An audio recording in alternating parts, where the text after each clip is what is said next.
17 ಶಾಲೆ, ಒಂದು 18,000 ವಿದ್ಯಾರ್ಥಿಗಳು ನಮ್ಮ ಶಾಲೆಯಲ್ಲಿ ಓದ್ತಾ ಇದ್ದಾರೆ. ಇವಾಗ ಸಾಕಷ್ಟು ಬೇರೆ ಬೇರೆ ಶಾಲೆಗಳೆಲ್ಲ ನಾವು ಗಮನಿಸಿಕೊಳ್ತಾ ಇದ್ದೇವೆ. ಯಾಕೆ ರಾಷ್ಟ್ರೋತ್ಥಾನ ವಿದ್ಯಾ ಕೇಂದ್ರವೇ ಒಂದು ವಿಭಿನ್ನವಾಗಿ ನಮ್ಮ ಮಕ್ಕಳನ್ನ ಅದೇ ಶಾಲೆಗೆ ಸೇರಿಸಬೇಕು ಅಂತ ಅನಿಸ್ತಾ ಹೋಗುತ್ತೆ ಸರ್ ಅಂತ? ಬಹಳ ಮುಖ್ಯವಾದ, ನಾನು ಈಗಾಗಲೇ ಹೇಳಿದಾಗೆ ಪಂಚಮುಖಿ ಶಿಕ್ಷಣ. ಶಿಕ್ಷಣವೆಂದರೆ ಕೇವಲ ಪಠ್ಯ ಪುಸ್ತಕದ ಓದಷ್ಟೇ ಅಲ್ಲ, ಅದು ಜೀವನದ ಮೌಲ್ಯಗಳನ್ನ ತಿಳಿಯುವ ಜ್ಞಾನ ಪಯಣ. ನಮ್ಮ ನಾಡಿನ ಸಂಸ್ಕೃತಿ ಪರಂಪರೆಯ ಬೆಳಕಿನಲ್ಲಿ ಬೆಳೆಯುವ ಕಲಿಕೆಯ ದಾರಿ. ವಿದ್ಯೆಗೆ ವಿನಯವೇ ಭೂಷಣವೆನ್ನುವಂತೆ ಮೌಲ್ಯಯುತ ಶಿಕ್ಷಣದೊಂದಿಗೆ ಆಧುನಿಕತೆಯನ್ನ ಅಳವಡಿಸಿ ಮಕ್ಕಳನ್ನ ಈ ಸಮಾಜದ ಶಕ್ತಿಯನ್ನಾಗಿ ಪರಿವರ್ತಿಸುತ್ತಿರೋ ಸಂಸ್ಥೆ ರಾಷ್ಟ್ರೋತ್ಥಾನ ವಿದ್ಯಾಕೇಂದ್ರ ಮಂಗಳೂರು. ಈ ಸಂಸ್ಥೆಯ ಪ್ರಮುಖ ಆಕರ್ಷಣೆ ಶಾಲೆಗಳಲ್ಲಿ ಶೈಕ್ಷಣಿಕ ಉನ್ನತಿಯನ್ನ ಮಾತ್ರವಲ್ಲ, ಮಂಗಳ ಸೂಚಕ ತಿಲಕಧಾರಣೆಯನ್ನ ಮಾಡಿ ವಿದ್ಯಾ ದೇಗುಲಕ್ಕೆ ಪ್ರವೇಶಿಸೋ ವಿದ್ಯಾರ್ಥಿಗಳು ಸಕಾರಾತ್ಮಕ ಭಾವದಿಂದ ದಿನ ಕಳೆಯುತ್ತಾರೆ. ವ್ಯಕ್ತಿತ್ವ ವಿಕಸನವನ್ನು ಬೆಳೆಸುವ ನಿಟ್ಟಿನಲ್ಲಿ ಜಾರಿಗೊಳಿಸಿದ ಪಂಚಮುಖಿ ಶಿಕ್ಷಣ. ದೈಹಿಕ ಆಯಾಮ ಶಿಕ್ಷಣದ ಜೊತೆಗೆ ಕ್ರೀಡೆಗೂ ಇಲ್ಲಿ ಪ್ರಾಶಸ್ತ್ಯವಿದ್ದು ಸುಸಜ್ಜಿತವಾದ ಕ್ರೀಡಾಂಗಣದ ವ್ಯವಸ್ಥೆ ಇದೆ. ಮಕ್ಕಳ ಆಸಕ್ತಿಗೆ ತಕ್ಕಂತೆ ಕ್ರೀಡೆಗಳನ್ನಾಡಲು ಬೇಕಾದ ಎಲ್ಲಾ ವ್ಯವಸ್ಥೆಗಳನ್ನು ಕಲ್ಪಿಸಲಾಗಿದ್ದು ವಿದ್ಯಾರ್ಥಿಗಳು ತಮ್ಮ ಕ್ರೀಡಾ ಪ್ರತಿಭೆಯನ್ನ ಅನಾವರಣಗೊಳಿಸಿ ತರಬೇತುದಾರರಿಂದ ಸರಿಯಾದ ಮಾರ್ಗದರ್ಶನವನ್ನ ಪಡೆದುಕೊಳ್ಳುತ್ತಿದ್ದಾರೆ. ಮಕ್ಕಳಲ್ಲಿ ಸ್ವಯಂ ರಕ್ಷಣೆ ಮತ್ತು ಶಿಸ್ತಿನ ಜೀವನ ಶೈಲಿಯನ್ನು ನಿರ್ಮಿಸಲು ಕರಾಟೆ ತರಗತಿಗಳನ್ನು ನಡೆಸಲಾಗುತ್ತಿದ್ದು, ಶಾರೀರಿಕ ಮಾತ್ರವಲ್ಲದೆ ಮಾನಸಿಕವಾಗಿಯೂ ಇದು ವಿದ್ಯಾರ್ಥಿಗಳನ್ನ ಶಕ್ತಗೊಳಿಸಲು ನೆರವಾಗುತ್ತಿದೆ. ಮಾನಸಿಕ ಆಯಾಮ ವಿದ್ಯಾರ್ಥಿಗಳ ಮನೋಬಲವನ್ನು ಹೆಚ್ಚಿಸುವ ನಿಟ್ಟಿನಲ್ಲಿ ವಿಶೇಷವಾದ ಕಾಳಜಿ ವಹಿಸಿರುವ ಸಂಸ್ಥೆ ಬೆಳಿಗ್ಗೆ ಶಿಸ್ತು ಶಿಕ್ಷಣದೊಂದಿಗೆ ಶಾಲೆ ಆರಂಭಿಸಿ ಧನಾತ್ಮಕ ಚಿಂತನೆಯನ್ನ ವಿದ್ಯಾರ್ಥಿಗಳ ಮನದಲ್ಲಿ ತುಂಬಿ ಇದರೊಂದಿಗೆ ಏಕಾಗ್ರತೆಗಾಗಿ ಪ್ರಾಣಾಯಾಮ, ವಿವಿಧ ಯೋಗ ಆಸನಗಳ ಅರಿವು ಮತ್ತು ಧ್ಯಾನಕ್ಕಾಗಿ ಸುಸಜ್ಜಿತ ಯೋಗ ಕೋಣೆಯ ವ್ಯವಸ್ಥೆಯನ್ನ ಕೂಡ ಮಾಡಿ ಮಕ್ಕಳಲ್ಲಿ ಯೋಗ ಅರಿವನ್ನ ಮೂಡಿಸಲಾಗುತ್ತದೆ.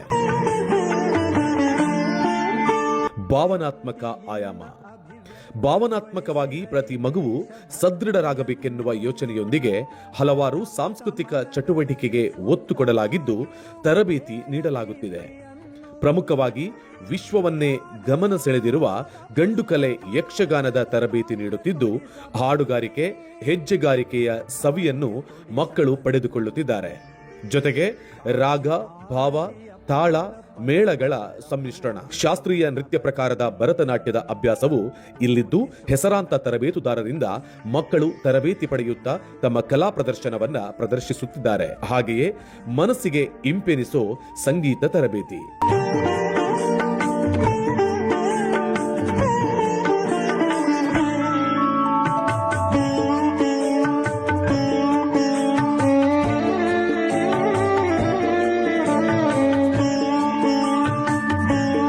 ಕೈ ಬೆರಳುಗಳ ಕೈಚಳಕದ ಜೊತೆಗೆ ಕುಣಿದಾಡಿಸೋ ತಬಲಾ ತರಗತಿ. ಸಂಗೀತ ಕ್ಷೇತ್ರದಲ್ಲಿ ಭವಿಷ್ಯ ರೂಪಿಸಲು ಸಹಕಾರಿಯಾಗುವಂತೆ ಕೀಬೋರ್ಡ್ ತರಗತಿಯನ್ನ ನಡೆಸಲಾಗುತ್ತಿದೆ.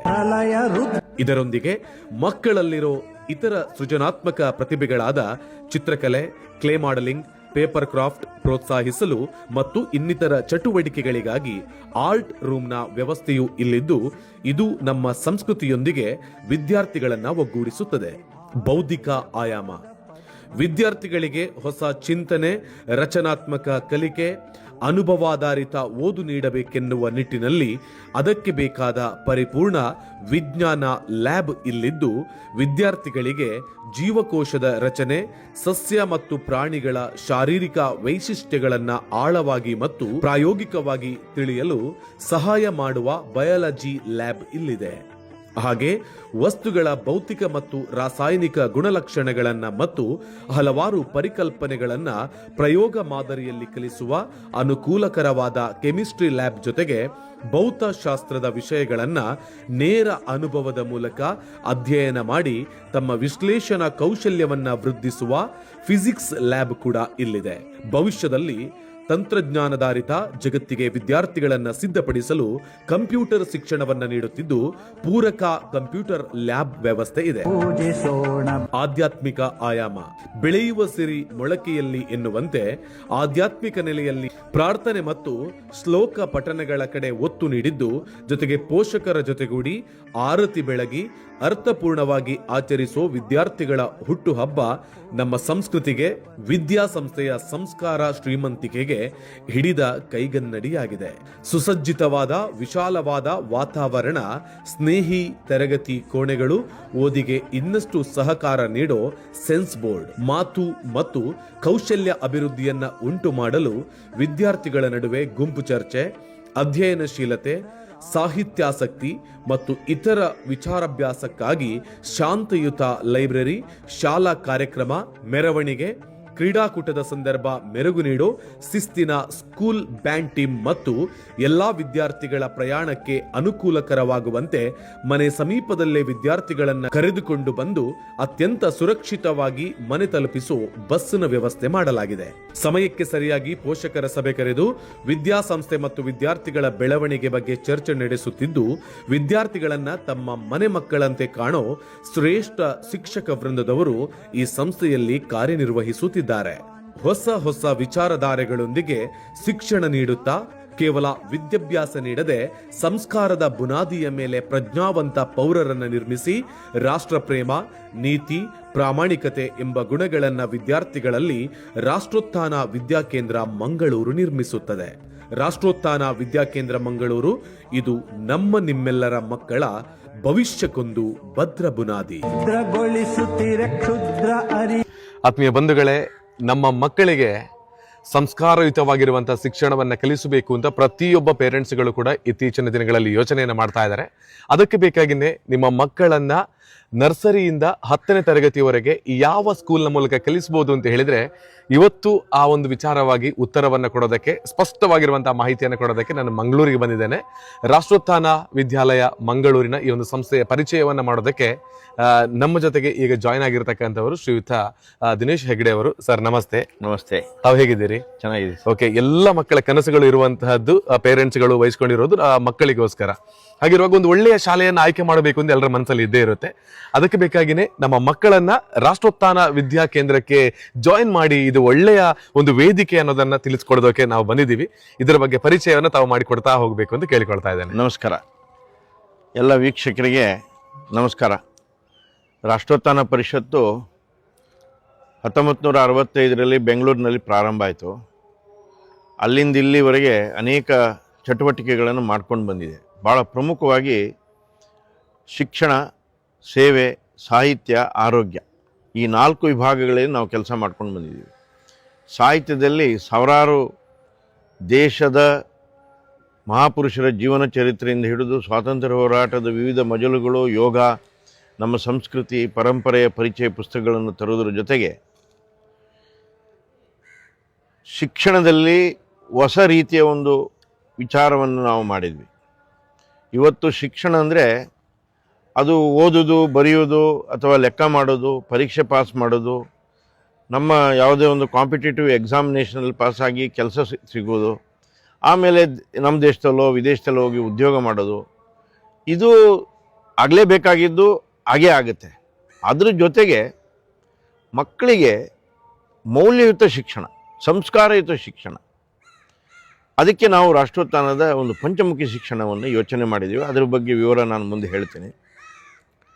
ಹಾಗೆ ಶಿಕ್ಷಣ, ಹಾಗೆಯೇ ಸೇವೆ, ಸಮಾಜದಲ್ಲಿ ಅನೇಕ ರೀತಿಯ ಸೇವೆ ಇವತ್ತು ಅವಶ್ಯಕತೆ ಇದೆ. ಸೇವೆ ಅಂದರೆ ನಾನೇನೋ ಒಂದು ಮಾಡ್ತೇನೆ ಅವರಿಗೋಸ್ಕರ ಅಂತ ಅಂದ್ಕೊಳ್ಳೋದೇ ಅಲ್ಲ, ಇದು ನಮ್ಮೆಲ್ಲರದ ಕರ್ತವ್ಯ ಆಗಬೇಕು ಅಂತ ಹೇಳೋದಕ್ಕೋಸ್ಕರ, ಸೇವಾ ಜಾಗೃತಿಯನ್ನು ಮಾಡೋದಕ್ಕೋಸ್ಕರ ನಾವು ಬೆಂಗಳೂರಿನಲ್ಲಿ ಸ್ಲಮ್ನಲ್ಲಿ ಚಟುವಟಿಕೆ ಇದೆ, ಯೋಗ ಇದೆ, ಈ ಥರ ಬೇರೆ ಬೇರೆ ಚಟುವಟಿಕೆಗಳನ್ನು ನಾವು ಮಾಡಿದ್ದೀವಿ. ಮಕ್ಕಳಿಗೆ ಉಚಿತವಾದ ಶಿಕ್ಷಣದ ಒಂದು ಪರಿಕಲ್ಪನೆ ಇದೆ. IITಗೆ ತರಬೇತಿ ಕೊಡುವಂಥ ತಪಸ್ ಅಂತ ಒಂದು ಯೋಜನೆ ಇದೆ. ಹೆಣ್ಣುಮಕ್ಕಳಿಗೆ ಮೆಡಿಕಲಿಗೆ ಹೋಗುವಂಥ ಯೋಜನೆ ಇದೆ. ಈ ಥರ ಸೇವಾ ಚಟುವಟಿಕೆಗಳು ತುಂಬ ಇದ್ದಾವೆ. ಕೊನೆಯದಾಗಿ ಒಂದು ಆರೋಗ್ಯ, ಬೆಂಗಳೂರಿನಲ್ಲಿ ಒಂದು ಸುಸಜ್ಜಿತವಾದಂತಹ ಕೈಗೆಟುಕುವ ದರದಲ್ಲಿ ಒಳ್ಳೆಯ ವ್ಯವಸ್ಥೆ ಇರುವಂಥ ಒಂದು ಹಾಸ್ಪಿಟ್ಲು ರಾಷ್ಟ್ರೋತ್ಥಾನ ಹಾಸ್ಪಿಟ್ಲ್ ಇದೆ. 162 ಬೆಡ್ ಇದ್ದು ಮಲ್ಟಿ ಸ್ಪೆಷಾಲಿಟಿ ಹಾಸ್ಪಿಟಲ್. ಅದು ಇತ್ತೀಚೆಗೆ 2 ವರ್ಷದ ಹಿಂದೆ ನಾವು ಪ್ರಾರಂಭ ಮಾಡಿದ್ದೀವಿ. ಬ್ಲಡ್ ಬ್ಯಾಂಕ್ ಇದೆ, ಯೋಗ ಸೆಂಟರ್ಸ್ ಇದೆ, ಲೈಫ್ ಸ್ಟೈಲನ್ನು ಯೋಚನೆ ಮಾಡುವಂತಿದೆ, ಹೋಮಿಯೋಪತಿ ಇದೆ, ಆಯುರ್ವೇದಿಕ್ ಇದೆ. ಈ ಎಲ್ಲ ವ್ಯವಸ್ಥೆಗಳು ಆರೋಗ್ಯ ದೃಷ್ಟಿಯಿಂದ ಕೆಲಸ ಮಾಡ್ತಾ ಇದೆ.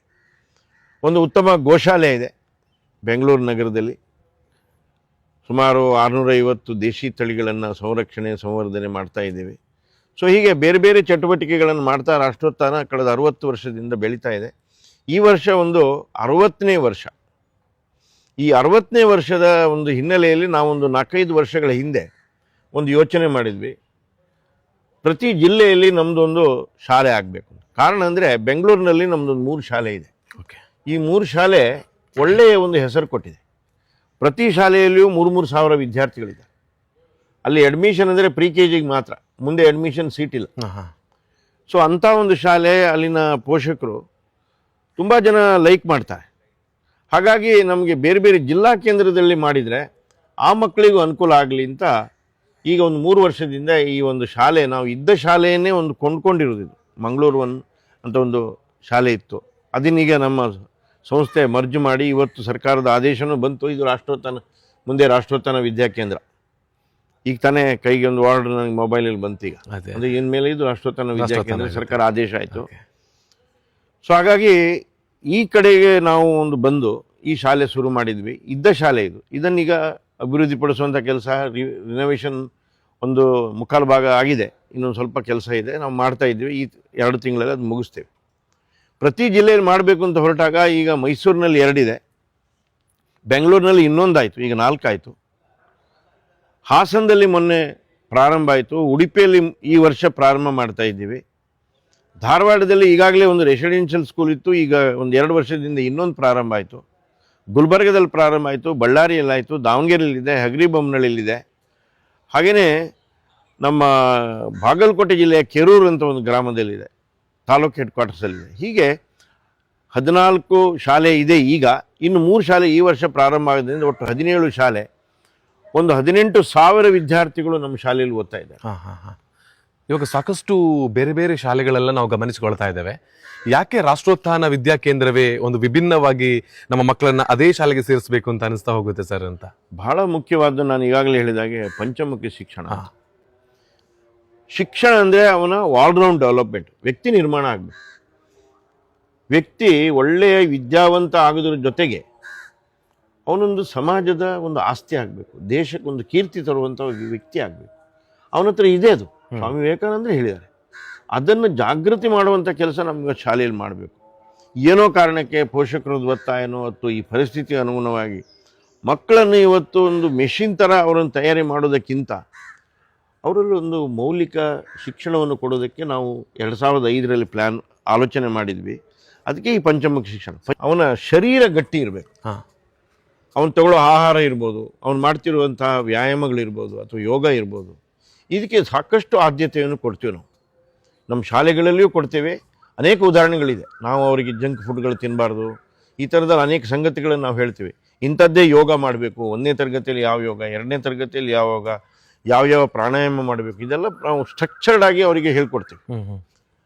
ಮತ್ತು ಅದರಿಂದ ಧ್ಯಾನ ಮಾಡೋದಿರ್ಬೋದು, ಇದೆಲ್ಲದಿಂದ ಮಕ್ಕಳಲ್ಲಿ ಒಂದು ಬುದ್ಧಿಶಕ್ತಿನೂ ಜಾಸ್ತಿ ಆಗಿದೆ. ಸೊ ಈಗ ಭೌತಿಕವಾಗಿ ಅಂದರೆ ಅವನ ಶಾರೀರಿಕ ದೃಷ್ಟಿಯಿಂದ ಇರ್ಬೋದು ಅಥವಾ ಬೌದ್ಧಿಕವಾಗಿ ಇಂಟೆಲೆಕ್ಚುವಲ್ಸ್. ಸೊ ಪಂಚಮುಖಿ ಶಿಕ್ಷಣದಲ್ಲಿ ಫಿಸಿಕಲ್ ಆ್ಯಂಡ್ ಇಂಟೆಲೆಕ್ಚುವಲ್ಸ್ ಆಲ್ಸೋ ಅದು ಹೇಗೆ ಅಂದರೆ ಅದು ಆಹಾರದ ಮೇಲೇ ಡಿಪೆಂಡ್ ಆಗಿದೆ. ಒಳ್ಳೆಯ ಆಹಾರದಿಂದ ಒಳ್ಳೆಯ ಬುದ್ಧಿಶಕ್ತಿ ಬರುತ್ತೆ ಅಂತ ಅದು ಉಪನಿಷತ್ತುಗಳಲ್ಲಿ ನಮ್ಮಲ್ಲಿದೆ. ಆಗಿನ ಕಾಲದಿಂದ ಗುರು ಪರಂಪರೆಯಲ್ಲಿ ಶಿಕ್ಷಣ ಮಾಡ್ತಿರ್ಬೇಕಾದ್ರೆ ಶಿಷ್ಯರಿಗೆ ಯಾವ ರೀತಿ ಆಹಾರ ಯಾವ್ಯಾವ ಸಮಯದಲ್ಲಿ ಕೊಡಬೇಕು ಅಂತ ಹೇಳಿದ ಅದು ಒಂದು ಬಹಳ ಪ್ರಮುಖವಾದ್ದು. ಈ ಬುದ್ಧಿಶಕ್ತಿಯನ್ನು ಜಾಸ್ತಿ ಮಾಡೋದಕ್ಕೂ ಅನೇಕ ವ್ಯವಸ್ಥೆಗಳನ್ನು ನಾವು ಮಾಡಿಕೊಂಡಿದ್ದೀವಿ. ಅದರ ಪರಿಣಾಮವಾಗಿ ಮಕ್ಕಳು ಶಾರೀರಿಕವಾಗಿ ಮತ್ತು ಬೌದ್ಧಿಕವಾಗಿ ಮಾನಸಿಕವಾಗಿ ಇಂಟೆಲೆಕ್ಚುವಲ್ಸ್ ನಾವು ಇಂಪ್ರೂವ್ ಮಾಡೋದಕ್ಕೆ ನಮ್ಮ ಕರಿಕ್ಯುಲಮ್ನಲ್ಲಿ ನಾವು ಜೋಡಿಸಿದ್ದೀವಿ. ಇಲ್ಲಿ ಇಂಪಾರ್ಟೆಂಟ್ ಏನಂದರೆ ಮಕ್ಕಳನ್ನು ಅದಕ್ಕೆ ಒಂದು ಪ್ರತ್ಯೇಕವಾಗಿ ಕ್ಲಾಸು ಅಂತಿಲ್ಲ, ಅವರು ನಿತ್ಯ ಅವರ ಕರಿಕ್ಯುಲಮ್ ಜೊತೆಗೆ ಅದು ಸೇರುತ್ತೆ. ಇನ್ನೊಂದು ಬಹಳ ಮುಖ್ಯವಾದ್ದು ಇಮೋಷನಲ್. ನಾನು, ನನ್ನ ಸಮಾಜ, ನನ್ನ ದೇಶ, ನನ್ನ ಮನೆ, ಈ ಭಾವನೆ ಬರುವಂಥದ್ದು. ನಂದಿದು, ಈ ದೇಶನೇ ನಂದು, ಈ ಸಮಾಜನೇ ನಂದು, ಈ ರೀತಿಯ ಒಂದು ಕಲ್ಪನೆಯನ್ನು ಇಮೋಷನಲ್ ಬಾಂಡೇಜ್ ಅಂತ ಹೇಳ್ತೀವಿ. ಭಾವನಾತ್ಮಕವಾಗಿ ಬೆಸೆಯುವಂಥ ಒಂದು ಕೆಲಸ. ಇದಕ್ಕೆ ಬೇಕಾದಷ್ಟು ಕರಿಕ್ಯುಲಮ್ ಇದೆ. ಮಹಾಪುರುಷರ ಜೀವನ ಚರಿತ್ರೆ ಇರ್ಬೋದು, ಈ ದೇಶಕ್ಕೋಸ್ಕರ ಎಂತೆಂಥ ತ್ಯಾಗ ಮಾಡಿದ್ದಾರೆ, ಅವರೆಲ್ಲ ಏನು ಈ ದೇಶಕ್ಕೆ ಕಾಂಟ್ರಿಬ್ಯೂಟ್ ಮಾಡಿದ್ದಾರೆ, ನಮ್ಮ ದೇಶದ ಸಂಸ್ಕೃತಿ ಪರಂಪರೆ ಬಗ್ಗೆ ಅವರಿಗೆ ಕೊಡುವಂಥ ಜ್ಞಾನ. ಆಗ ಮಕ್ಕಳು ತನ್ನಿಂತಾನೇ ಆ ಕೀಳರಿಮೆಯನ್ನು ಬಿಟ್ಟು ನಮ್ಮ ದೇಶದ ಇಷ್ಟೊಂದು ವೈಭವ, ಅದು ಏನೋ ಶಿಲ್ಪಕಲೆ ಇರ್ಬೋದು ಅಥವಾ ಪೇಂಟಿಂಗ್ ಇರ್ಬೋದು ಅಥವಾ ಇಂದಿನ ಇಂಡಸ್ಟ್ರಿಗಳಿರ್ಬೋದು, ಭಾರತದ ಶಿಕ್ಷಣದ ವ್ಯವಸ್ಥೆ ಇರ್ಬೋದು, ಇದೆಲ್ಲ ಮಕ್ಕಳಿಗೆ ಕೊಟ್ಟಾಗ ಓಹೋ ನಾವು ಯಾವ ಥರದ ಪರಂಪರೆಯಿಂದ ಬಂದವರು ಅಂತ ಒಂದು ಭಾವನೆ ಬರುತ್ತೆ. ಆಗ ಭಾವನಾತ್ಮಕವಾಗಿ ನಮ್ಮ ಮಕ್ಕಳು ಗಟ್ಟಿ ಆಗ್ತಾರೆ. ಇದು ಅಷ್ಟೇ. ಶಿಕ್ಷಣ ಜೊತೆಗೆ ನೀವು ಪ್ರತ್ಯೇಕವಾಗಿ ಮಾಡಬೇಕಾಗಿಲ್ಲ. ಅವನು ವಿಜ್ಞಾನದ ಪಾಠ ಮಾಡ್ತಿರ್ಬೋದು ಅಥವಾ ಸೋಷಿಯಲ್ ಸ್ಟಡೀಸ್ ಪಾಠ ಮಾಡ್ತಿರ್ಬೋದು, ಲ್ಯಾಂಗ್ವೇಜ್ ಪಾಠ ಮಾಡೋದು, ಅದ್ರ ಜೊತೆಗೆ ಈ ರೀತಿ ಅನೇಕ ಕಥೆಗಳನ್ನು, ವ್ಯವಸ್ಥೆಗಳನ್ನು ಅಥವಾ ಅದಕ್ಕೆ ಘಟನೆಗಳನ್ನು ಹೇಳಿದಾಗ ಮಕ್ಕಳಲ್ಲಿ ಒಂದು ಜಾಗೃತಿ ನಿರ್ಮಾಣ. ಕರೆಕ್ಟ್. ಶಿಕ್ಷಣವನ್ನ ಎಲ್ಲ ಶಾಲೆಗಳಲ್ಲಿ ಕೊಡಬಹುದು, ಆದ್ರೆ ವ್ಯಕ್ತಿಗತವಾಗಿ ನಿರ್ಮಾಣವನ್ನ ಮಾಡೋದಕ್ಕೆ ಇವತ್ತು ಅದಲ್ಲದೆ ಇನ್ನೊಂದೆರಡು ಭಾಗ ಇದೆ, ಸೈಕಾಲಜಿಕಲಿ ಅಂತ. ಸೈಕಾಲಜಿಕಲಿ ಅಂದರೆ ಈಗ ಇತ್ತೀಚಿನ ಈ ಒಂದು ದಿನಗಳಲ್ಲಿ ಹೇಗಾಗಿದೆ ಅಂತ ಸೆಲ್ಫ್ ಸೆಂಟ್ರಿಕ್ ಅಂತ ಒಂದು ಬರ್ತಾ ಇದೆ. ನಾನಾಯಿತು, ತಪ್ಪಿದ್ರೆ ನನ್ನ ಮನೆ ಅಷ್ಟೇ, ಅದ್ರ ಮುಂದಿದ್ದಿಲ್ಲ. ಅದು ಸಹಜವಾಗಿ ನಮ್ಮ ಸಮಾಜದಲ್ಲಿ ಬರ್ತಿರ್ಬೇಕಾದ್ರೆ, ಇಲ್ಲ ನಾನೊಂದು ದೊಡ್ಡ ಪರಂಪರೆಗೆ, ನಮ್ಮ ದೇಶ ನಮ್ಮದು, ಅಲ್ಲಿ ಕಾಶ್ಮೀರದಲ್ಲಿ ಏನು ತೊಂದರೆ ಆದ್ರೂ ನನಗೆ ಭಾವನೆ ಬರಬೇಕು. ಈ ಸೈಕಾಲಜಿಕಲ್ ವ್ಯತ್ಯಾಸವನ್ನು ನಾವು ಮಾಡಲೇಬೇಕಾಗಿದೆ ಇವತ್ತು. ದಕ್ಷಿಣ ಕನ್ನಡದಲ್ಲಿ ಈಗ ನಾನು ಮಾತಾಡ್ತಿದ್ದೀನಿ, ಅದೊಂದು ಸ್ವಲ್ಪ ಒಳ್ಳೆ ಇಲ್ಲಿ ಇದೆ. ಯಾಕಂದರೆ 2-3 ಕಾರಣ ಇದೆ. ದಕ್ಷಿಣ ಕನ್ನಡದ ಸಂಸ್ಕೃತಿನೇ ಹಾಗೆ ಇದೆ. ಎರಡನೇದು, ಇಲ್ಲಿ ಯಕ್ಷಗಾನ ತುಂಬ ಕಾಂಟ್ರಿಬ್ಯೂಟ್ ಮಾಡಿದೆ. ಮತ್ತು ಇಲ್ಲಿ ದೇವಸ್ಥಾನಗಳು, ಈ ಜಾತ್ರೆ, ಇನ್ನೊಂದು ಮತ್ತೊಂದು, ಇಲ್ಲಿ ದೊಡ್ಡ ಒಂದು ಪರಂಪರೆ ಇದೆ. ಹೌದು, ದಕ್ಷಿಣ ಕನ್ನಡದ ಸಂಸ್ಕೃತಿನೇ ಬೇರೆ. ಆದರೆ ಎಲ್ಲ ಕಡೆ ಇದಿಲ್ಲ. ಬೆಂಗಳೂರಿನಲ್ಲಂತೂ ಸಿಕ್ಕಾಪಟ್ಟೆ ಸೆಲ್ಫ್ ಸೆಂಟ್ರಿಕ್ ಆಗ್ತಾಯಿದೆ. ಇಂಥ ಸಮಯದಲ್ಲಿ ಸೈಕಾಲಜಿಕಲಿ ಮಗುವನ್ನು ಬೆಳೆಸುವಂಥದ್ದು ಬಹಳ ದೊಡ್ಡದು ಅನಿವಾರ್ಯತೆ.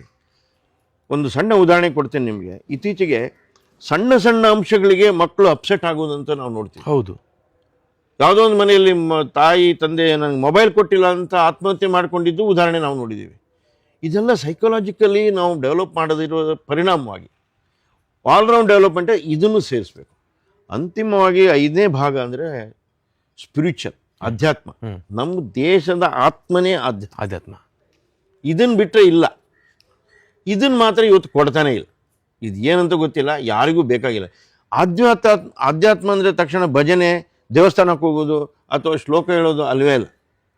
ಅಧ್ಯಾತ್ಮದಲ್ಲಿ ಅವನ ಮಾನಸಿಕ ವಿಕಾಸ ಆಗುತ್ತೆ, ಹೃದಯವಂತಿಕೆ ಬರುತ್ತೆ, ಒಂದು ದೊಡ್ಡ ವಿಚಾರದೊಂದಿಗೆ ಅವನು ಸೇರ್ಕೊಳ್ತಾನೆ. ಆ ರೀತಿಯ ಭಾವನೆಗಳು ನಾವು ಬರಬೇಕು.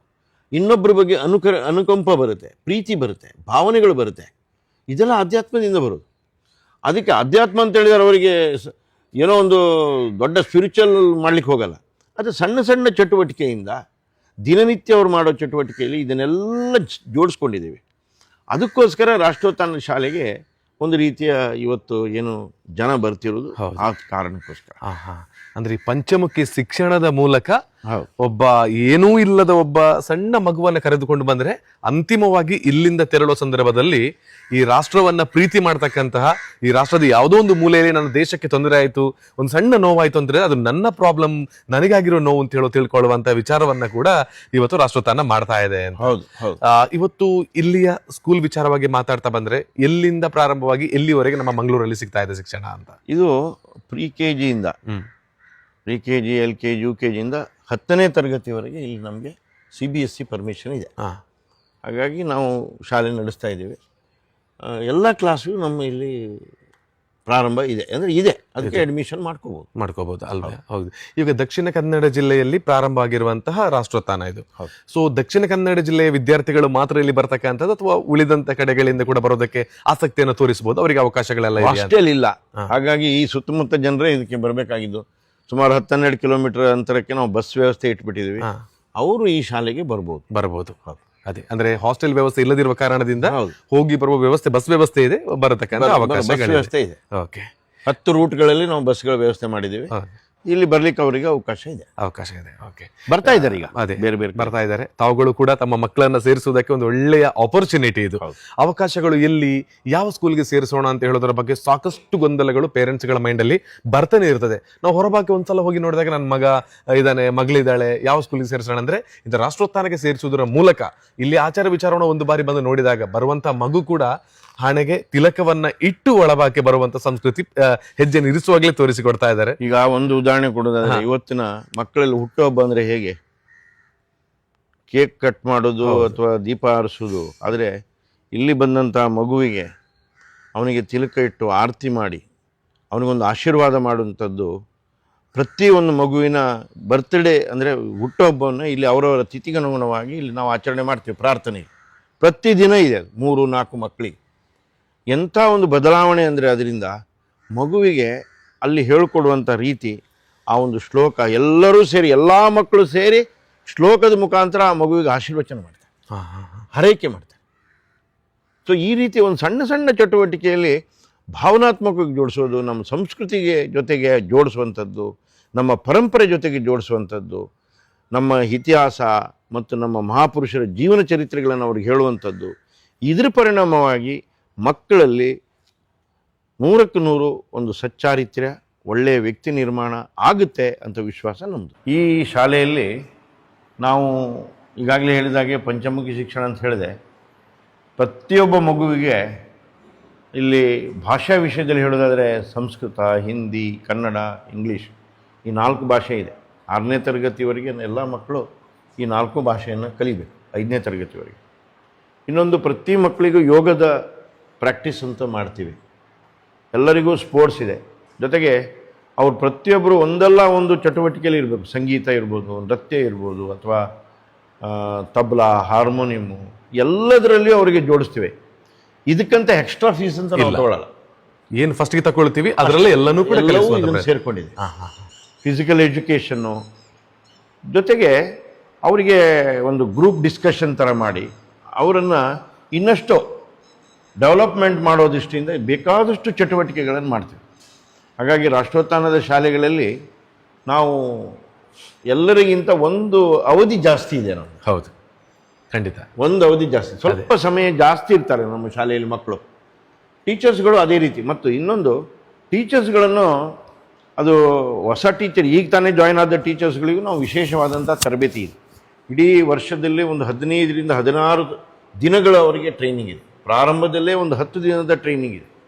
ಬೆಂಗಳೂರಿಗೆ ಅವ್ರು ಕರ್ಕೊಂಡು ಹೋಗ್ತೀವಿ ಅಥವಾ ಇನ್ನೊಂದು ಯಾವುದೋ ಜಾಗದಲ್ಲಿ ನಮ್ಮ ಏನು ಶಿಕ್ಷಣದ ಒಂದು ಸಿಸ್ಟಮ್ ಇದೆ, ನಾನೇನು ಪಂಚಮುಖಿ ಅಂತ ಹೇಳ್ತೇನೆ, ಇಂಟಗ್ರೇಟೆಡ್ ಎಜುಕೇಷನ್ ಸಿಸ್ಟಮ್ ಏನಿದೆ, ಪಠ್ಯದ ಜೊತೆಗೆ ಉಳಿದ ಚಟುವಟಿಕೆಗಳನ್ನು ಇಂಟಗ್ರೇಟ್ ಮಾಡುವಂಥ ಏನು ಕೆಲಸ ಇದೆ, ಇದಕ್ಕೆ ಟೀಚರ್ಸ್ಗಳಿಗೆ ತರಬೇತಿ ಇದೆ. ಎರಡನೇದು, ನಮ್ಮಲ್ಲಿರುವಂಥ ಎಕ್ಸ್ಪರ್ಟ್ ಟೀಚರ್ಸ್ಗಳದ್ದು ಈ ಟೀಚರ್ಸ್ಗಳಿಗೆ ಹ್ಯಾಂಡ್ ಹೋಲ್ಡಿಂಗ್ ಇದೆ.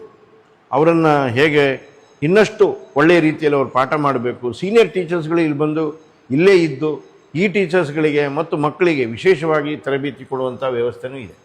ಹಾಗಾಗಿ ನಮ್ಮದು ಗಮನ ಇರೋದು ಮಕ್ಕಳ ಮೇಲೆ.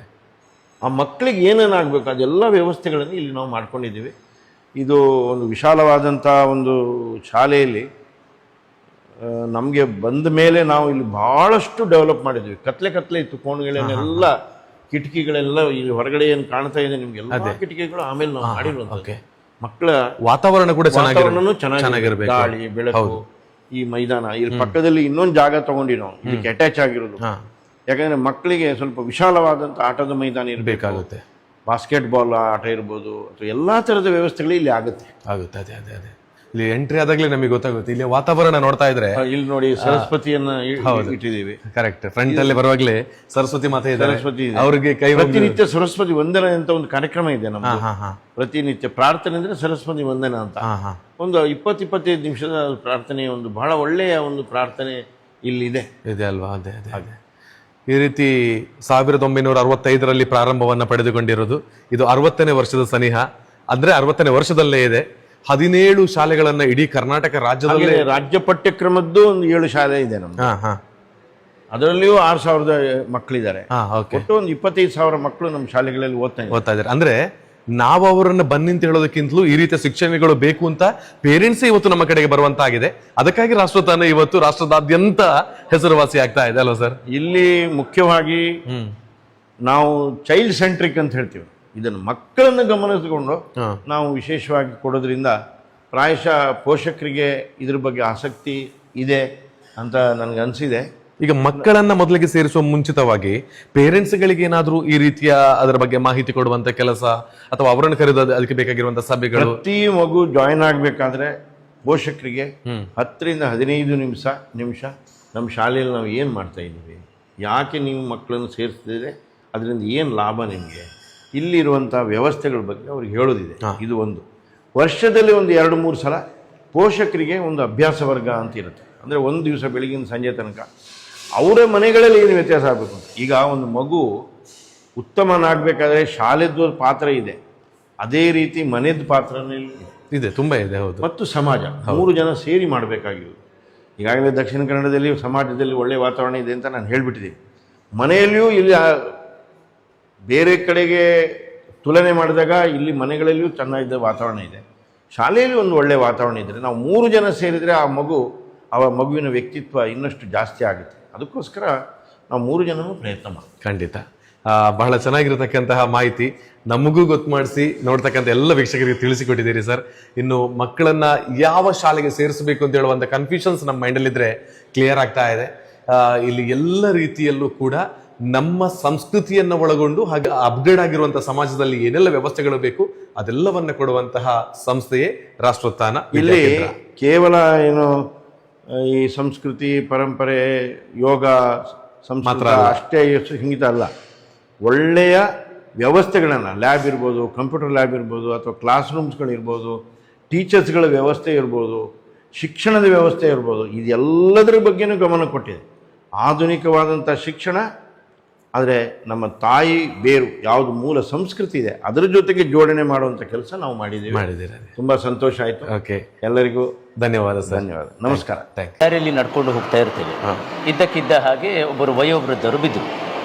ಅಲ್ಲಿ ವಿದ್ಯಾವಂತರೆನಿಸಿಕೊಳ್ಳುವ ಒಂದು ಕಾಲೇಜು ವಿದ್ಯಾರ್ಥಿಗಳ ತಂಡ ಇರ್ತದೆ. ಆ ತಂಡ ಆ ವಯೋವೃದ್ಧರು ಬಿದ್ದದ್ದನ್ನು ನೋಡಿ ಗೊಳ್ಳನೆ ನಕ್ಕು ಬಿಡ್ತದೆ. ಅದೇ ಅಲ್ಲೇ ಪಕ್ಕದಲ್ಲಿದ್ದ ಅಹಮದ್ ಬ್ಯಾರಿಯೋ, ಅಂತೋನಿ ಪುರ್ಬೋ ಅಥವಾ ಕಲ್ಯಾಣಕ್ಕವೋ ದುಮ್ಮಣ್ಣವೋ ಇವರು ಬಂದು ಆ ವಯೋವೃದ್ಧರನ್ನು ಎತ್ತಿ ಬೇಕಿರೋ ವ್ಯವಸ್ಥೆ ಮಾಡಿ ಕರ್ಕೊಂಡು. ಯಾರು ವಿದ್ಯಾವಂತರೆಂಬುದೀಗ ಪ್ರಶ್ನೆ. ಹೌದು. ಈ 2 ಗುಂಪಿನ ಮಧ್ಯೆ, 2 ವರ್ಗದ ಮಧ್ಯೆ ಯಾರು ವಿದ್ಯಾವಂತರು, ಯಾರು ಪ್ರಜ್ಞಾವಂತರು, ವಿದ್ಯೆ ಮತ್ತು ಪ್ರಜ್ಞೆ ಸೇರಿದ ವಿವೇಕವಂತರು ಯಾರು ಎಂಬುದು ಪ್ರಶ್ನೆ. ಏನಾಗಿದೆ ಅಂದರೆ ನಮ್ಮಲ್ಲಿ ವಿದ್ಯಾವಂತರಿಗೆ ಬುದ್ಧಿ ಇಲ್ಲ, ಬುದ್ಧಿವಂತರಿಗೆ ವಿದ್ಯೆ ಇಲ್ಲ. ಬಹುತೇಕ ಈ 2 ಸಮನ್ವಯ ಆಗಿರುವುದು ಬಹಳ ಕಡಿಮೆ, ಬಹಳ ವಿರಳ. ಅಂಥವರೇ ಈ ದೇಶಕ್ಕೆ ಬೇಕಿರುವಂಥದ್ದು. ಆ ಉದ್ದೇಶದಿಂದ ರಾಷ್ಟ್ರೋತ್ಥಾನ ಪರಿಷತ್ತು ಸ್ವಸ್ಥ ಸುಸ್ಥಿರ ಸಮಾಜ ನಿರ್ಮಾಣ ಎನ್ನುವ ಧ್ಯೇಯವಾಕ್ಯವನ್ನಿಟ್ಟುಕೊಂಡು ವಿದ್ಯೆಯ ಜೊತೆ ಒಟ್ಟಂದದಲ್ಲಿ ಹೇಳುವುದಾದರೆ ಬದುಕನ್ನು ಕಲಿಸುವ ಕೆಲಸ ಮಾಡ್ತಾಯಿದ್ದೇವೆ. ನಾವು ತುಂಬ ಸಲ ಹೇಳ್ತೇವೆ ರಾಷ್ಟ್ರೋತ್ಥಾನ ಬದುಕನ್ನು ಕಲಿಸ್ತೇವೆ. ಬೆಳಗಿನಿಂದ ರಾತ್ರಿ ತನಕ ಒಂದು ವಿದ್ಯಾರ್ಥಿ ಸಾಮಾನ್ಯವಾಗಿ ಹೇಗಿರಬೇಕು ಮತ್ತು ಪ್ರತಿ ಚಟುವಟಿಕೆ, ಪ್ರತಿ ಸ್ಥಳ, ಪ್ರತಿ ಸಮಯದಲ್ಲಿ ಹೇಗೆ ನಡೆದುಕೊಳ್ಳಬೇಕೆನ್ನುವುದನ್ನು ಕಲಿಸುವುದೇ ರಾಷ್ಟ್ರೋತ್ಥಾನದ ಉದ್ದೇಶ. ಅದಕ್ಕಾಗಿಯೇ ಮಂಗಳೂರಂತಲ್ಲ, ನೀವು ಹಲವು ವರ್ಷಗಳ ಸಾಧನೆ ಮಾಡಿದ ಬೆಂಗಳೂರು ಶಾಲೆಗಳು, ಇತರ ಶಾಲೆಗಳನ್ನೆಲ್ಲ ಗಮನಿಸಿದರೆ, ಧಾರವಾಡ ಶಾಲೆಗಳನ್ನು ಗಮನಿಸಿದರೆ ಅಲ್ಲಿ ಒಂದು ಪ್ರವೇಶ ಸಾಕು. ಯಾರೂ ಅದಕ್ಕೆ ನಿಮಗೆ ಹಿನ್ನೆಲೆಯಲ್ಲಿ ವಿವರಣೆ ಕೊಡಬೇಕಾಗಿಲ್ಲ, ಪರಿಚಯ ಮಾಡಿಕೊಡಬೇಕಾಗಿಲ್ಲ. ಒಂದು ಪ್ರವೇಶ ಸಾಕು, ಒಂದು ದೇಗುಲ ದರ್ಶನ ಮಾಡಿದಷ್ಟು ಪವಿತ್ರ. ಅಲ್ಲಿ ಮಕ್ಕಳು ಕರೆದು ಮಾತನಾಡಿಸುವ ರೀತಿ, ನಡೆದುಕೊಳ್ಳುವ ರೀತಿ ಯಾರೊಬ್ಬರೂ ನಿರ್ದೇಶನ ಮಾಡುವುದಿಲ್ಲ. ಈಗ ಮಂಗಳೂರಿನ ರಾಷ್ಟ್ರೋತ್ಥಾನ ಕೇಂದ್ರದಲ್ಲೂ ಅದು ಅಷ್ಟೇ. ನಮ್ಗೆ ಗೊತ್ತಿದೆ, ಇದು ಶಿಕ್ಷಣ ಕಾಶಿ ಇದ್ದ ಹಾಗೆ. ಮಂಗಳೂರು ಬುದ್ಧಿವಂತರ ಜಿಲ್ಲೆ. ಮಂಗಳೂರಿನಲ್ಲಿರುವಷ್ಟು ಶಿಕ್ಷಣ ಸಂಸ್ಥೆಗಳು ಇನ್ನೆಲ್ಲೂ ಇಲ್ಲ. ಹೌದು. ಆದರೆ ಏನಾಗಿದೆ ಅಂತ ಹೇಳಿದರೆ ನಮ್ಮ ಸಮಸ್ಯೆಗಳು ನಮ್ಮಲ್ಲೇ ಹೆಚ್ಚೇ ಇದೆ. ಪ್ರತಿ ಬಾರಿಗಳು ಸಣ್ಣ ಸಣ್ಣ ಕ್ಷುಲ್ಲಕ ಕಾರಣಗಳಿಗೆ ಜಗಳಾಡುವವರು ನಾವೇ. ಅನೇಕರು ಇಲ್ಲಿಗೆ ಬರುವುದಕ್ಕೆ ಹೆದರುವಂಥ ಸ್ಥಿತಿ ಇದೆ. ಇದಕ್ಕೆ ಕಾರಣ ನಮ್ಮ ಜನ ವಿವೇಕ ಶೂನ್ಯರಾಗಿ, ಶಿಕ್ಷಣದಲ್ಲಿ ಭಾಳ ಎಜುಕೇಟೆಡ್ ಅಷ್ಟೇ, ಆದರೆ ಕನಿಷ್ಠ ಜ್ಞಾನ, ಹಿರಿಯರ ಹತ್ರ ಹೇಗೆ ಮಾತಾಡಬೇಕು, ಒಂದು ಯಾವ ಸಮಯದಲ್ಲಿ ಹೇಗಿರಬೇಕೆಂಬುದನ್ನು ಹಲವು ಗ್ರ್ಯಾಜುಯೇಷನ್ ಪಡೆದವನಿಗೆ ಗೊತ್ತಿಲ್ಲ ಎಂಬುದು ಬಹಳ ವಿಷಾದದ ಸಂಗತಿ. ಇದು ನಮ್ಮ ಸಮಸ್ಯೆಯು ಆ ನಾಗರಿಕ ಶಿಷ್ಟಾಚಾರ ಇಲ್ಲದು. ಆ ಶಿಷ್ಟಾಚಾರವನ್ನು ಕಲಿಸುವುದಕ್ಕೋಸ್ಕರ ಇಡೀ ಕರ್ನಾಟಕದಲ್ಲಿ 17 ಸಂಸ್ಥೆಗಳು ರಾಷ್ಟ್ರೋತ್ಥಾನ ಪರಿಷತ್ತು ನಡೆಸ್ತಾ ಇದೆ. ಅದರಲ್ಲಿ ಒಂದು ಸಂಸ್ಥೆ ಮಂಗಳೂರಿನಲ್ಲಿದೆ. ಒಂದಷ್ಟು ಮಾತುಗಳನ್ನು ಕೇಳಿದಾಗಲೇ ನಮ್ಮ ಮಕ್ಕಳನ್ನು ಯಾವ ಶಾಲೆಗೆ ಸೇರಿಸೋಣ, ನಮ್ಮ ಮಕ್ಕಳನ್ನು ಯಾವ ಶಾಲೆಯ ಮೂಲಕ ವಿದ್ಯೆಯನ್ನು ಪ್ರಾರಂಭ ಮಾಡೋಣ ಅಂತ ಹೇಳಿದರೆ ನಮ್ಮ ರಾಷ್ಟ್ರೋತ್ಥಾನದ ಮೂಲಕವೇ ಮಾಡೋಣ ಅಂತ ಹೇಳುವಂತಹ ತಿಳುವಳಿಕೆ ಕೊಟ್ಟಿದ್ದೀರಿ. ಕೇವಲ ಮಾತು ಮಾತ್ರ ಅಲ್ಲ, ಪ್ರಾಕ್ಟಿಕಲ್ ಆಗಿ ಇಲ್ಲಿ ಅದು ನಡೀತಾ ಇದೆ ಕೂಡ. ನಿಮ್ಮ ಮಾತುಗಳಿಗೆ ಹಾಗೆಯೇ ಒಂದು ಭವಿಷ್ಯದ ಭಾರತವನ್ನು ಕಟ್ಟುವಂಥ ಕನಸುಗಳಿಗೆ ಸ್ಫೂರ್ತಿಯನ್ನು ಕೊಡ್ತಕ್ಕಂತಹ ಈ ಒಂದು ಶಾಲೆಯ ಬಗ್ಗೆ ವಿವರಣೆಯನ್ನು ಕೊಟ್ಟಿರೋದಕ್ಕೆ ತಮಗೆ ಧನ್ಯವಾದ sir. Thank you so much.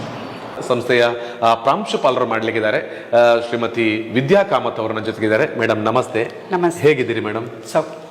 ಜಿಲ್ಲೆಗೊಂದು ಶಾಲೆ ಮಾಡಬೇಕು ಅನ್ನೋ ಧ್ಯೇಯದೊಂದಿಗೆ ಈಗಾಗಲೇ 17 CBSE ಶಾಲೆಗಳನ್ನು ಕರ್ನಾಟಕದಾದ್ಯಂತ ವಿಸ್ತರಣೆ ಮಾಡಿಕೊಂಡು ಅಲ್ಲಲ್ಲಿ ಪ್ರತಿಷ್ಠಾಪಿಸಿದೆ. ಅದರಲ್ಲಿ 12ನೇ ಶಾಲೆಯಾಗಿ ಮಂಗಳೂರಿನ ಈ ಬ್ರಾಂಚ್ ಜೂನ್ 3, 2023ರಲ್ಲಿ ಪಾದಾರ್ಪಣೆಗೈದಿದೆ.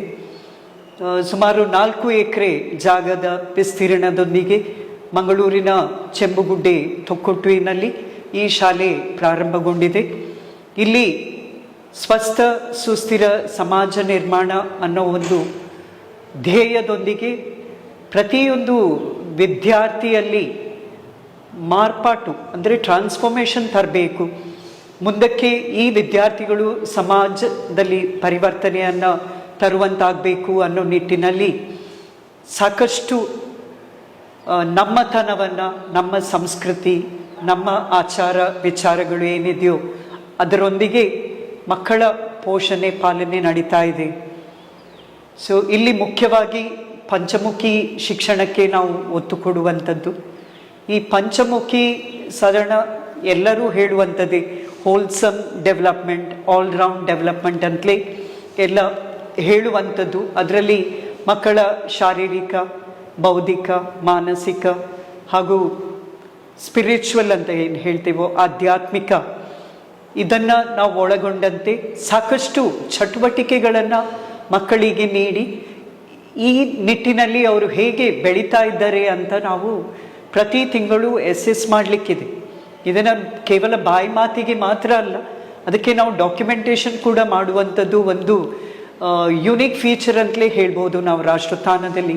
ಅದನ್ನು ನಾವು ಕ್ವಾರ್ಟರ್ಲಿ ಗೋಲ್ಸ್ ಮುಖಾಂತರ ಡಾಕ್ಯುಮೆಂಟೇಷನ್ ಮಾಡಿ ನಮ್ಮ ಹೆಡ್ ಆಫೀಸ್ನಲ್ಲಿ ಎಲ್ಲರೂ ಒಟ್ಟಿಗೆ ಕೂತು ಇದರ ಬಗ್ಗೆ ವಿಮರ್ಶೆ ಮಾಡ್ತಾ ಮುಂದಕ್ಕೆ ಯಾವ ರೀತಿಯಲ್ಲಿ ನಾವು ಅದನ್ನು ಸರಿಪಡಿಸ್ಕೊಳ್ಬೋದು, ಆ ಟಾರ್ಗೆಟ್ ರೀಚ್ ಆಗಬೇಕಾದ್ರೆ ನಾವು ಅದನ್ನು ಏನೇನು ಮಾಡಬೇಕು ಅನ್ನೋ ನಿಟ್ಟಿನಲ್ಲಿ ನಾವು ಸತತವಾಗಿ ನಿರಂತರವಾಗಿ ಕೆಲಸ ಕೈಗೊಳ್ತಾ ಇದ್ದೇವೆ.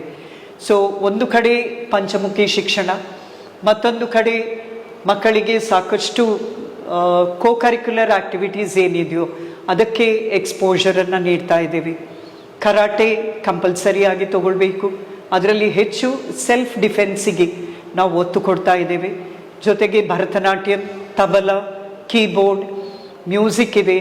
ಮ್ಯೂಸಿಕ್ ಹೇಗೆ ಅಂದರೆ ತಿಂಗಳ ಗೀತೆ ಅಂತಲೇ ನಮಗೆ ಅದು ರಾಷ್ಟ್ರೋತ್ಥಾನದಿಂದಲೇ ಎಲ್ಲ ಶಾಲೆಗಳಿಗೆ ಏಕರೂಪದಲ್ಲಿ ನಡಿಲಿಕ್ಕೋಸ್ಕರ ಒಂದು ಗೀತ ಪುಸ್ತಕ ಅಂತಲೇ ಪ್ರಿಂಟ್ ಆಗಿ ಬರುತ್ತೆ. ಸೊ ಜೂನ್ ತಿಂಗಳಿಗೆ ಈ ಗೀತೆಯನ್ನು ಹಾಡಬೇಕು. ಅದು ದೇಶಭಕ್ತಿ ಗೀತೆ ಇರ್ಬೋದು, ಅಥವಾ ಭಾವಗೀತೆ ಇರ್ಬೋದು, ಅಥವಾ ಒಂದು ಭಕ್ತಿ ಗೀತೆಯೂ ಇರ್ಬೋದು.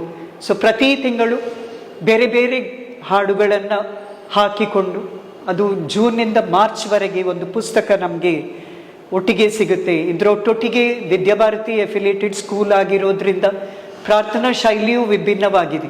ಮಕ್ಕಳು ನೆಲದಲ್ಲಿ 20 ನಿಮಿಷದ ಪ್ರಾರ್ಥನೆಯನ್ನು ಮಾಡ್ತಾರೆ. ಬೆಳಗ್ಗೆ ಒಂದು ಫೋಕಸ್ ಬರಲಿಕ್ಕೋಸ್ಕರ ಈ ಪ್ರಾರ್ಥನೆ ಬಹಳ ಸಹಕಾರಿಯಾಗಿದೆ ಅಂತ ನಾವು ಒಪ್ಪಿಕೊಳ್ತೇವೆ. ಇಲ್ಲಿ ದೀಪಜ್ಯೋತಿ ಪರಂಜ್ಯೋತಿ ಅಂತ ದೀಪ ಬೆಳಗಿಸ್ತಾ ಶಾರದಾ ಸ್ತುತಿ, ಶಾರದಾ ವಂದನ, ಆಮೇಲೆ ಗಾಯತ್ರಿ ಮಂತ್ರ ಇದೆ, 1 ನಿಮಿಷದ ಮೆಡಿಟೇಷನ್ ಇದೆ, ಶಾಂತಿ ಮಂತ್ರ ಇರುತ್ತೆ, ವಂದೇ ಮಾತರಂ ಹಾಡ್ತಾರೆ, ನಾಡಗೀತೆ ಹಾಡ್ತಾರೆ ಮಕ್ಕಳು. ಇದರ ಜೊತೆಗೆ ಮಕ್ಕಳ ಹುಟ್ಟು ಹಬ್ಬವನ್ನು ಒಂದು ವಿಭಿನ್ನ ಶೈಲಿಯಲ್ಲಿ ಕೂಡ ಆಚರಣೆ ಮಾಡ್ತೇವೆ. ಆ ದಿನ ಬಹಳ ಸಂಭ್ರಮ. ಹೆತ್ತವರನ್ನು ನಾವು ಶಾಲೆಗೆ ಆಹ್ವಾನಿಸ್ತೇವೆ.